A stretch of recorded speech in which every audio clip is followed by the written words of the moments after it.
बीड जिल्ह्यातील मसाजोग गावचे सरपंच संतोष देशमुख यांची महिनाभरापूर्वी काही गुंडांनी निर्घृण हत्या केली आणि या प्रकरणानंतर बीडसह संपूर्ण महाराष्ट्रात राजकारण तापलेलं आहे। अशातच या प्रकरणात सहभागी असल्याचा आरोप असणाऱ्या वाल्मिक कराडविरोधात शिरोळ तालुका शिंदे शिवसेनेचे वटुजे या तीव्र आंदोलन केलं। यावेळी वाल्मिक कराड यांच्या प्रतिमेला जोडे मारो आंदोलन करण्यात आलं।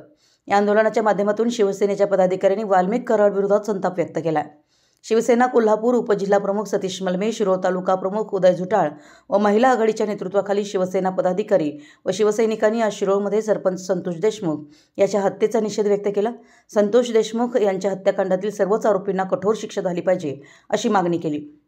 या हत्याकांडाचा मुख्य सूत्रधार वाल्मिक कराड याच्या विरोधात निदर्शनं करण्यात आली। कराड याच्या प्रतिकात्मक पुतळ्यास जोडेमार आंदोलन करून पुतळा जाळण्याचा प्रयत्न करत असताना पोलिसांनी आंदोलकांकडून पुतळा हिसकावून घेतला। यावेळी शिवसेनेचे सतीश मलमे, उदय झुटाळ, माधुरी टाकारे यांनी मनोगत व्यक्त करत सरपंच संतोष देशमुख यांच्या हत्यारांना कठोर शिक्षा झालीच पाहिजे अशी मागणी करत आपल्या संतप्त भावना व्यक्त केल्या। यावेळी शिवसेनेच्या महिला आघाडीच्या छायाताई सूर्यवंशी, माधुरी टाकारे, दीपाली चांदुगडे, स्वाती भापकर, शोभा कोळी, अर्चना भोजने, आकाश शिंगाळे, चंद्रकांत मोरे, सुशांत मलमे, रमेश कलकुटगी यांच्यासह शिवसैनिक मोठ्या संख्येने उपस्थित होते। मराठी एस न्यूजसाठी शिरोळहून दिलीप कोळी करतो।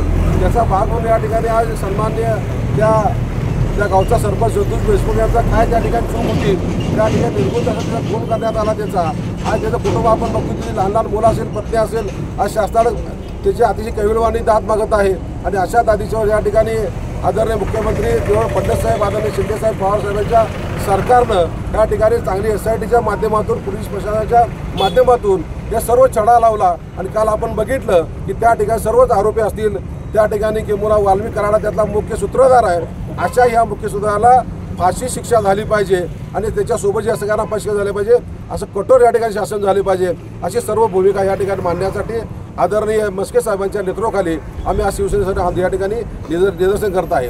आपल्याला एवढंच सांगू इच्छितो आपल्या प्रसार माध्यमाच्या माध्यमातून येणाऱ्या काळामध्ये असे सर्वसामान्य गावातील जर लोकप्रतिनिधी हत्या होत असेल तर त्या ठिकाणी सर्वसामान्य जर त्या गावचा प्रमुख जर शाबूत नसेल तर त्या गावची जनता काय शाबूत असणार आहे आणि त्या जनतेला न्याय कुणाला मागायचा हे देखील भविष्यकाळात आपल्याला विचार करायचा प्रसंग येणार आहे। आज बीडमध्ये झालं, उद्या आपल्या कोल्हापूर होईल, सांगली साताऱ्यामध्ये होईल, तर ह्या निर्गुण अशा गुंडवृत्तीला या ठिकाणी ठेचणं काळाची गरज आहे। त्यामुळं माझी आपल्या माध्यमातून शासनाला, माझ्या आदरणीय मुख्यमंत्री साहेबांना विनंती आहे की अशा लोकांना आपण फाशीपेक्षा त्यांचा गोळ्यावर एन्काउंटर करावा अशा पद्धती भूमिका ठिकाणी व्यक्त करतो आणि आपल्याला ह्या सर्व त्या देशमुख कुटुंबियांना आपल्या शासनाच्या माध्यमातून त्यांना न्याय मिळावा ही या ठिकाणी आपल्या भूमिका व्यक्त करतो।